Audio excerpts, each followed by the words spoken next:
Welcome back, everybody, to Constructive Uncoupling, the podcast devoted to amicable divorces. I am your host and amicable divorce expert, Judy Weigel. Why? Because that's what I do. I specialize in amicable divorces. My company is Divorce Resource Incorporated in Los Angeles. I'm a divorce mediator, and I file for amicable divorces. This is an ongoing series from the Good Karma Divorce. It is a book that turned everything around for me in terms of understanding the dynamics going on with couples so that I could encourage an amicable divorce process. The book is written, The Good Karma Divorce is written by Judge Michelle Lawrence, who used to be a family law judge in Illinois. Today's topic from the book is anger. You never could have known that the fate of your marriage was being cast at the same time you walked down the aisle on your wedding day. The sanctuary created by marriage insulated you from your most primal fears, abandonment, danger, even insecurities about food and shelter. Now that all seems like an illusion, and by the time you separate from your spouse, you don't know which part was fantasy and which was real. You tell yourself that if it were real love, estrangement could have never happened. You ask yourself whether you should have seen it was a mistake from the beginning. You want to believe that no matter what flaws have been revealed over the years, and even though you are headed for divorce, the one you married still has some tenderness for you. But when that hope melts away, anger is the harvest of failed expectations. When we love someone, we don't expect that that person will cause devastation in our lives. We expect that our love will be the one who, above anyone else, will protect us. No matter what the divorce rate is, we believe we can be one of the exceptions. Up until the end, we want the marriage we have dreamed of to be sustained. The greater the disappointment we experience, the higher the bonfire of fury rises. Anger now enhances our sense of otherness, obliterating the former rose-colored illusions of being one. No matter what the reason, no matter how you allocate the fault, in the end it feels like betrayal of vows and promises. You don't have to resurrect Freud to see why you might be furious. In spite of divorce statistics, you still feel that your situation is unique and your pain singular. If you have children, there is the bond of having created a family, and you know you may never have another experience that equals the moment you two looked at your firstborn child together for the first time. It seems too hard to simply reduce affection for your spouse.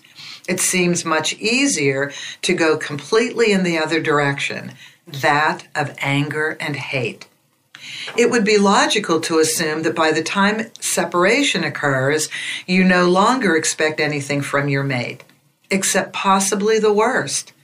Surprisingly, I've found that in divorce, people develop a renewed and heightened state of expectation as they believe their spouse's remorse will create more benevolence. The vows are still remembered on some level, even if unconsciously. After all, the attachment is still there and has yet to be fully dismantled. Often, there is a perception on the part of at least one spouse that the other person should feel guilty for his or her part in the disintegration of the marriage and should be more yielding and repentant. The purpose of anger. It appears that your world is falling apart and you can no longer predict anything about your life, the actions of your spouse, or the intense emotions of your children. You're vulnerable to your attorneys and to the unpredictable legal system.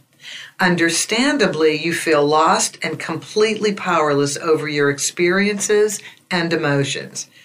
It is all you can do just to protect yourself from what you feel to be daily attacks by everyone around you. You can't even be sure that your own emotions won't ambush you as you react to the injustices that seem to compound every day. The emotion that masquerades as power and counteracts this feeling of powerlessness better than any I know is anger. This emotional pharmaceutical masks the pain while simultaneously producing an endless supply of energy. It feels better to be enraged than impotent. Although it later shows itself to be an imposter, the feeling of power we derive from anger is irresistibly seductive. Real power comes with wisdom and an understanding of the source of our fears. But when wisdom and insight seem unavailable, the deceptive power of anger substitutes for them. Imagine your emotions had no built-in alarm system, if you could be injured or insulated and not even know it. You would have no ability to protect yourself. Anger says, "You can't do that to me." It's the invincible electrical fence. When crossed, sends a signal of violation. It's a call to action. Anger serves the purpose of triggering the fight or flight response for self-protection and survival. However, when you're enmeshed in divorce, flight is not an option, and you feel you're caught in the jaws of some terrible force. In fact, one of the more hellish aspects of divorce is that it seems as though it is never going to end. You may think fighting is your only available option. Many people believe that the only fuel for a fight is anger, that you have to be angry to be able to fight and therefore protect yourself. Unique features in a divorce stimulate vigorous emotional reactions. You're suddenly no longer being validated for all the good you've done in the marriage. The emotional, financial, and physical investments you've made in your marriage have been marked down to a value of 0. Doesn't this sound familiar? I know. This is me talking in every single divorce. You float on a sea of troubling injustice and misunderstanding as over and over again you're unfairly characterized by your spouse, the other attorney, or the judge. You ache with the pain of being portrayed in a negative or a false light you believe you don't deserve. You feel devalued, blamed, not trusted. Whatever triggers it, your anger serves a purpose in helping you realize the values you wish were recognized. The causes of anger. Excuse me. The causes of anger are many and can stem directly from the divorce process. Sometimes anger arises out of primitive instinct, and sometimes as a reaction to true wrong or injustice. Other times anger occurs when there are assaults on self-protection or ego, even self-perception. The interesting thing at this level is that anger is the primary emotion. Although it is the most outward manifestation of our emotional state, the underlying emotion is sadness. I'm so sorry. The anger is not the primary emotion. I misread that. Although it is the most outward manifestation of our emotional state, the underlying emotion is sadness, often accompanied by fear and frustration. This is so very important to remember, that sadness is the underpinning of everything. And if we don't deal with the sadness separately and individually, it'll turn into anger and we will blame our spouse and everybody else. Back to the book. The more primitive motivators may include the following. If shelter is jeopardized, fear is engendered because their survival instinct is activated. Perceived potential harm to children activates fear in the parent. Interference with access to one's children activates fear of losing the children. Facing survival without a job after having given up a career to raise a family galvanizes fear for the stay-at-home parent. When there is loss of trust, a spouse can no longer be relied on to get needs met, which stimulates fear and dread. And in ancient times, leaving a tribe with a death sentence via starvation or physical danger, that takes over. Today, some may have an almost archetypal fear that divorce will exclude them from a tribe, a beloved family they entered through marriage. And doesn't this sound familiar? So when we are in the divorce process, we will inevitably lose some friends that befriended us as a couple. So we're going to lose some friends that are uncomfortable dealing with just one of us. And maybe people in our family don't approve of divorce. Therefore, we may have abandonment with some of our family, and maybe our children will turn on us. You just never know. So the tribe extends beyond just the immediate family. Some recurrent secondary sources that inspire anger are more specific and immediately provocative. These include, among others, sexual betrayal, hiding money, your spouse's barracuda attorney who has clear orders to destroy you, and lying about anything. Anger that arises from reasons of the ego or diminished self-esteem are fear of failure, not living up to the expectations of society, fear of being taken advantage of, preoccupation with winning, not being vindicated as a good person by the court, which the court will never do, by the way, no longer getting any attention, feeling exploited, you don't care for me at all, now it's all about money, which, by the way, it is all about money. Other than the co-parenting plan, that's what divorce is. It's about setting you up as financially independent people. Being wrongly blamed, your perception, not being allowed to be the rescuer of a mate, self-criticism because we created an illusion of our spouse that was not who they really were. This is a partial list, for example only. There are hundreds of pieces to this puzzle, and any combination of them can trigger anger. And if that isn't enough, consider the impact of years of resentments that may have built up from the bottled up anger that has yet to explode. It is immeasurably better to look anger in the face than to have its detrimental effects stab us in the back.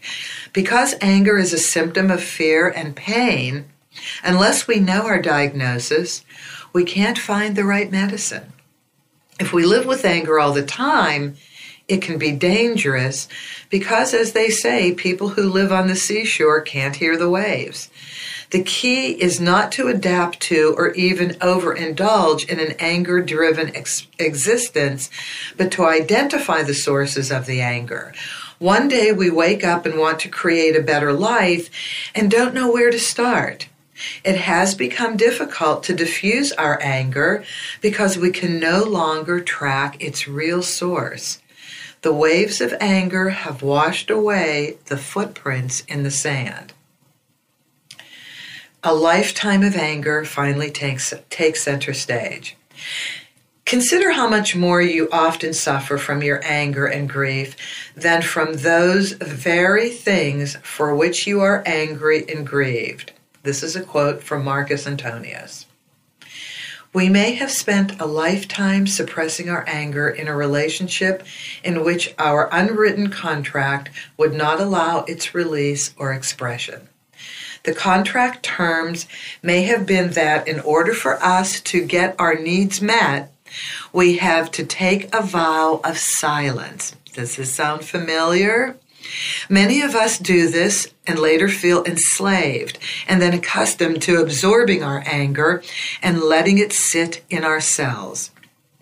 This comes to an abrupt and screeching halt when divorce agitates past resentments with brutal force. One way or another, anger at past wrongs will come spewing out like a shaken Pepsi. This may be the first opportunity not only to access those emotions, but to express them as well, and that means divorce may be the first opportunity. We may have, for the first time, a mouthpiece, our lawyer. This is why in my courtroom, I often see anger that seems out of proportion to the generating offense. This historical anger is hyperdestructive. It has an enhanced charge that is difficult to locate or analyze because it's existed for so long. This entrenched anger is often expressed in ways that are inappropriate and make it difficult to deconstruct. If you don't know what it is, it's hard to fix. In my courtroom, some litigants believe that acting out of their anger will provide an emotional release, perhaps a release for which they have waited many years. Many divorcing people believe their anger can be relieved by a surrogate, their attorney. But I have yet to see couples who take a hostile approach to one another find any relief as the case progresses. One case that ultimately resulted in disaster occurred because the stepfather wanted more visitation with his stepson. Under the law of Illinois, he had no rights to visitation at all. His wife, the mother, was letting him see the child once a week, but the stepfather wanted to see him more. He had supported the child for 6 years before his wife moved out without any warning. He then hired the toughest attorney he could find. She was so aggressive and hostile to the mother that the mother terminated all contact between her child and the stepfather. Oh, this is such a danger when you hire attorneys that they become angrier than you. He could have slowed his attorney down, but his angry mind was getting satisfaction from the misguided sense of power his attorney gave him. Oh my gosh, this is such inside information. I feel so lucky we have this to use. Anger's amphetamine-like effect masquerades as a powerful surge of energy. It creates confidence and motivation for a time and induces a false sense of power. When someone violates our deepest values, it triggers our sense of righteous anger. Empowered by anger, we're also able to resist giving in to sadness, which, by the way, we absolutely have to do. As anger releases adrenaline into our system, we're no longer sad and sluggish, but motivated into action. Practically speaking, anger is the default emotion that prevents us from feeling weak. We all know how inarticulate we become when we're angry. Our pulse races, and we feel we must do something. When this is our mental state, we can't say what we really mean. We say more than we want to, and we say it with a mean spirit.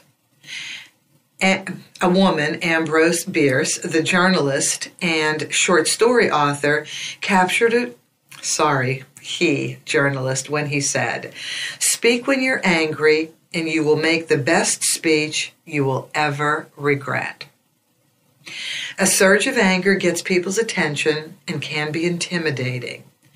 It's a muscular cover for fear, sadness, or weakness that appears to carry dominance. It can motivate you to not only take a position, but to do all the follow-up work that is required. It shows the opposing attorney, your attorney, and your spouse that you are not a pushover. Yes, this all works for a while, but it has short-term durability, and like a snort of cocaine, the price is very high. Crime scene investigation. Who is to blame? The impulse to blame is firmly grounded in our biology. It comes from our limbic system, the primitive brain that is fully developed by age 3. The problem-solving part of our brain, the neocortex, is not fully developed until age 25. The primitive limbic system cannot wait to lay blame. This is an automatic response forged long before our thinking brain developed the ability to cultivate thought and use logic. During a divorce, we're not inspired to do any of this cultivation. We blame, reactivating past injuries, which is emotionally satisfying at first. Problem solving, which entails the effort to walk through challenging issues in the present and future, is much less fun. But consider the outcomes. Blaming locks us into a mode whose primary focus is the determination of fault and the allocation of guilt. Blame puts us in the penalizing mode, not the resolution mode. The resolution mode is where we all have to get to, of course. It is the impossible to blame and resolve simultaneously. If we choose blame as the focus, and do so repeatedly, we become progressively more powerless. The law of diminishing returns is in full operation at this point, and soon more and more blaming is needed to fortify our position. We sometimes use blame to minimize guilt and justify our own conduct. We find the other person to be at fault and then adhere to the belief so that guilt will not seep in. The belief that they're at fault, of course. There are much better ways to alleviate guilt than might really address the problem, such as making apologies or amends, but we will never do them once we have shifted the blame to the other person. When we blame another, we forfeit an authentic opportunity to reduce our own guilt in a sustaining way. If you go into your next relationship believing your ex-spouse is to blame, what have you learned that you can take with you? After all you have been through, you may end up concluding that all those of that gender are to blame. If you have not taken responsibility for anything you've done, you can't change or enhance your personal development and find your way to peace and happiness. Blame shifting takes less effort, but never serves you. An odd fact of biology is that only humans develop resentment toward others. It's possible to make animals mad, but you can't make them resentful. Resentment, the practice of holding on to blame and anger, is the subconsciously purposeful strategy for protection of the ego. And isn't the ego at stake in a divorce? Resentment can make us myopic in our view of an offense by continuously stimulating the original negative feeling. As William H. Walton put it, to carry a grudge is like being stung to death by one bee. In a hardened state of resentment, we no longer allow our alternative interpretations. In its most extreme state, resentment damns eternally, even for a minor offense. Any good that the offender has done in the past becomes muffled by our resentment. When this takes hold, redemption is not possible for the object of our scorn as we continue to gather information that will reinforce a perspective that includes all other views. The viciousness of resentment comes full circle when the offender begins to develop resentment towards us in response to our unforgiving stance. Once a cycle of resentment is formed between two former loved ones, they're locked in a ghastly psychic waltz. The music is a broken record, and they spend extensive time circling meaninglessly in a charred and empty mental ballroom, thick with the dust of grime and recrimination and bitterness. As in a Twilight Zone episode, time stops and so does learning as the grim and silent dancers glare at one another across the years. But people do move on with their lives. They meet other lovers, remarry, find happiness. Although life may appear to move on in the physical sense, in the realm of the emotional, unresolved anger and resentment, they don't really evaporate. Even if forced underground by the sheer determination of our will, the polluted, noxious river of anger continues to flow beneath the surface. This is why we use denial. We are in serious need of an amnesiac. Retreating into our primitive brains, we figure, hey, if you can't get rid of the bad feeling, hide it so you won't have to experience it anymore. Sound familiar? Ultimately, however, denial is an ineffective vehicle for attaining wisdom, because learning, which will really empower us and help eliminate pain, is blocked, and it's blocked by anger.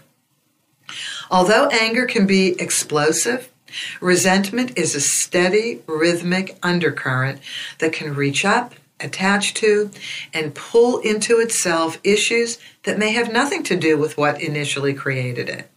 In this mindset, nothing is too trivial to be beyond the current's reach. I had a case in which the father was careless with the administration of medicine for the party's 8-year-old daughter.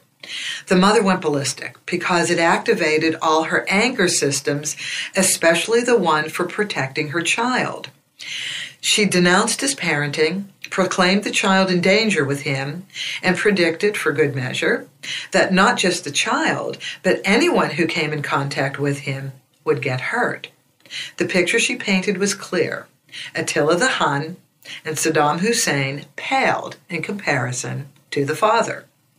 You see, although she didn't, there is an appropriate middle ground between rational disagreement and verbal blast. You can explode if you cannot resist and not be abusive or vicious. Had I scripted that mother instead of saying, you always do it wrong, you don't care about our daughter, you're too busy watching TV, you're hurting our daughter, she would have said, in my scripted version, I am furious. This medicine is vital to our child's health. It is dangerous to miss a dose or to take it at the wrong interval. It frightens me, and I don't trust you when this happens. Is there any explanation you want me to listen to? Okay, so that would be a better way of dealing with it. And you put your feelings on yourself, and then you simply ask, not blame, your soon-to-be ex-spouse for information or for his perception and his logic and reasoning. Back to the book. This well-intentioned and frightened mother torpedoed her own case with exaggeration stimulated by fury. The child was not in danger all the time, and not everyone who came in contact with the father got hurt. He was undoubtedly not perfect, but what she said could not possibly have been true. By her overstatement, she lost credibility. And that's important. She lost credibility, which appeared to be washed away by her venom. In her zeal to protect her child, the mother destroyed her chance to deal with her spouse in a way that would promote getting her needs met. I accept the obvious. As a divorcing couple, you're in a pressure cooker. The only pressure valve apparent to you may be to inflict pain on each other. Maybe you want to change one another's behavior. Perhaps you need release for your frustration or just acknowledgement that the other party has done wrong. The problem is you want it all now, but you can't have it all now, and you know it. All of this emotion, all of the decision making, this is Judy speaking, takes time. And what I say to couples is, let time be your best friend. Let time be your medicine. Because in time, people have the opportunity to self-reflect, and they have the opportunity to self-correct. And this is what's needed to get to an amicable position in divorce. Back to the book. You have raged before, and even though in the moment it holds the promise of relief, you know it turns out badly for everyone, but especially for you. At the first moments of anger, you may feel you have just been injected with truth serum, and now you're possessed with an imperative to lay everything on the line and tell it like it is.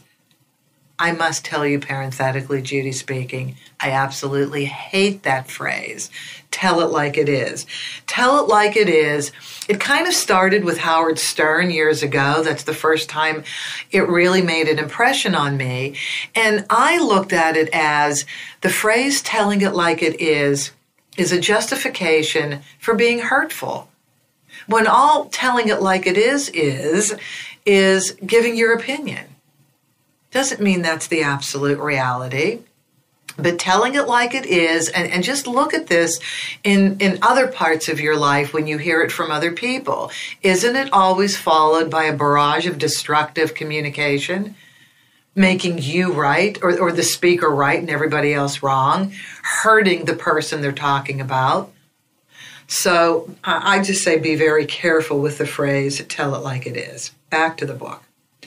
The fact that this may destroy a lifetime of intimacy, trust, and camaraderie between you, your mate, and your children may not dissuade you from your suicide mission. Your lack of anger control is rendered even more deadly by your knowledge of the target. As a spouse, you know better than anyone on earth how best to reach that most vulnerable soft spot, or worse, hot spot. You can smell the toast when it burns. You know exactly where all the old aches and pains reside, and you have a doctorate in the geography of your spouse's childhood disappointments. With precision, you go right to the heart of the pain, and you do it effortlessly. With my alternative approach, even though you're angry, you still allow the other person to take a position. This allows for communication rather than assassination. Communication creates potential for change, both in the other person's behavior and in your perception of it. This is a good thing for everybody. By allowing your spouse to respond with another explanation, he or she doesn't feel caged or trapped in your anger. And you don't have to be trapped in your anger either. You have now accommodated both your raging emotions and also the other person's ability to respond. You have indicated and you are willing to listen, which still maintains the right to be angry. Considering that life includes struggle, why would we expect there not to be as much volatility in relationships? The need to communicate displeasure is still honored. You don't have to suppress it, nor does it have to get out of control. With a little compassion for yourself, you would create a space between the crescendo and the waning of your anger. In that space, you will have reduced the anger chemical load and allow that you may have changed your mind. Your will certainly has changed your delivery. Not reacting when triggered and creating that space before reacting are easier said than done, admittedly so. The 8th century Indian monk Shantideva refers to it as reframing your attitude toward discomfort, which you begin to do by just sitting in that angry feeling without the need to do something about it immediately. And that's the other key, by the way. Using time, yet again, to diffuse the anger. The more you repeat an explosive reaction, the more you strengthen that reaction. You strengthen the neuropathways, so that they speed you to that negative reaction faster and more often. The more often you react in anger or resentment, the more heightened your susceptibility is to different irritations and eventually even to minor ones. It is If that is your attitude of choice, other attitudes such as peace or happiness have no room to flourish. Each time you cause someone harm, you may very well be picking up a little karmic debt you don't want to have to repay. This is not a bad motivation for creating that space. In that space, you can watch your behavior and say to yourself, yes, I can easily be provoked by my spouse. I can see that. When you look objectively at your anger this way, you have found the ability to uncover your strength that lies beneath the surface. That is where power is. Let me just say that again. When you look objectively at your anger this way, you have found the ability to uncover your strength that lies beneath the surface. This is where real power is. And this is what you want in your divorce negotiations. You want to feel like you have power. Most people feel powerless. So this is where the real power is. You can do that anytime you're ready, no matter how you have reacted before. Who knows when you will be ready to make this shift? Your power is just waiting there to be called upon. The price of anger. Sustained anger as a mode for managing fear will wear you out. The more you use anger to try to destroy the opposition, the more tired you become. And don't you say that if you're in the middle of the divorce, I'm just so exhausted. And you're exhausted by your emotions. You're exhausted by the decisions you have to make. And you're exhausted by what you perceive to be the future. And this is me talking. It's in every divorce. Back to the book. You will be so occupied in this heightened state that eventually it will be difficult to remember how to get relief. Well-practiced anger ignores other ways of responding. I've seen people self-destruct rather than risk letting anyone else destroy them. Researchers at the University of Carolina have found that people who have antagonistic hostility that is expressed angrily, either verbally or physically, are likely to have high levels of cholesterol. Oh, isn't that interesting? They have found that men and women with high levels of hostility also showed higher levels of homocysteine in the blood, which is strongly associated with heart disease. Psychologists studying the reaction of our bodies during anger found that physical symptoms occur during the stages of rage, when our bodies are flooded with adrenaline. Some of the physical problems include heart disease, increase in blood pressure, and constriction of blood vessels in the digestive tract. During this phase, we're often closed to any advice or reasonable interpretation that contradicts our view. Even a false feeling of power can seem better than feeling devastated or sad. I'm sure you can remember the last time you were angry with your spouse and called a friend ostensibly for advice. If your friend reacted logically, suggesting you give your spouse the benefit of the doubt, you may well have been ready to ship your friend out on the next boat. You just weren't ready to listen to logic. At such a point, all we can do is dump our emotional debris on the unwitting listener. We may even ask ourselves, why can't I seem to stop or shut up when I'm angry? There have been many times when I have been willing to risk everything because I needed to say what was on my mind. A small voice in my head said, "Don't say it, just don't say it." But I was unable to stop. The surge of adrenaline accompanying anger was so great that I felt I was on top of a mountain and the hills were alive with the sound of my truth. Such a behavioral imperative is not simply words running off the track of reason. In this state, we're overcome by a tidal wave of chemicals flooding our body. The chemicals are actually doing the talking at such times, while our brains take a back seat and are running amok, chemistry driving the car. This chemical wave tells us we will feel release if we unleash the venom. Inevitably, we're surprised when the venom comes back like a boomerang. In his book, Why Zebras Don't Get Ulcers, Robert Sapolsky says that anger chemicals, cortisol and glucocorticoid, sorry about that, are destructive if they remain in the human body for an extended period. They can, over time, impair the function of the immune and endocrine systems. And this is why people are really unhealthy during divorce. This is me talking. I watch people physically change in front of me. Their faces change. They look just physically rot. And then when the divorce is over and they come in to pick up their judgment packages, divorce decrees, they look 20 years younger. The stress is over.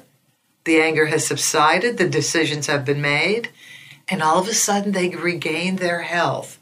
It is so surprising what anger and emotions will do to our physical health. Even though the side effects of anger may be devastating, many of us use it as the drug of choice. When anger is allowed ascendancy, we forfeit our ability to remember any of the good times during our marriage. In the same way, we find it hard today to remember life before cell phones. We have now forgotten the times we and our spouse were partnered against the world's strife, when we shared goals, hopes, and visions. The beautiful memories that are the benchmarks of our life together have slipped away like a diamond ring falling into the garbage disposal. Anger has flipped the switch, turning sweet memory into indistinguishable sewage. Successful mourning of a marriage does not have to result in corruption of memory. Even though we suffer phantom pain from the loss of our spouse in our heart, we don't have to finish cutting the ties by killing good memory. When we are devoted to killing memory using angry thoughts, we attach to dead tissue and cannot find the marriage's redeeming usefulness. We need living tissue to nourish our future life. Living tissue is found by bridging the positive aspects of our history into our future life. When good memories are lost, it's almost impossible to germinate the potent seeds planted during our time together and to recreate a new post-divorce world based on all of its past strengths. What we have left is arid soil, watered only by acid rain. It is all too easy to lose the sense of meaning in your life, potentially converting it from, "We had so much good together," to, "I wasted 10 years with that person." Anger takes too much focus and energy. Sustaining anger requires continually shining a spotlight on its target, leaving little time for other goals, such as moving on into the future. When you feed that anger, you nourish a twisted limb, and the result is twisted healing. To heal the limb takes work, and it will not heal straight if left to chance. In other words, you can't act any way you want, be rough on yourself and others just to get through, and expect no consequences. God, this is what really makes divorce tough. One of my cases sadly exemplified the futility of this misdirected energy. The husband and wife owned 7 apartment complexes. The husband, who managed them, let all the properties go into disrepair during the divorce, and the apartments became difficult to rent. He felt he had done all the work, with the upkeep of these during the marriage, and if his wife didn't want to be married to him, he would be damn sure she would not get any of the profits from his labor. Oh, this sounds familiar, doesn't it? Essentially, he was saying that he didn't care what price he had to pay to make sure she was unhappy. He bragged to me that in his grief process, he had finally moved to the anger stage. The problem is he lingered there way too long. By the end of the case, he filed for bankruptcy. If you're laden with anger, you will not only compromise healing, you will be blind to the hand of fate. An important event or lesson could be happening before your eyes, but because of the intense focus that anger requires, you might miss it. When anger blankets that broken heart, it's hard for the healing energy to penetrate, and pain remains for years after the divorce. Anger cannot heal the heart. Healing the heart takes a different kind of attention. And if we refer back to the previous podcast episode, that attention is compassion and empathy and forgiveness of self. Well, that's the end of this episode on anger. I was reading from The Good Karma Divorce by Judge Michelle Lawrence. You can get it on Amazon. This is Judy Weigel, your amicable divorce expert, virtual mediator, and host of this podcast.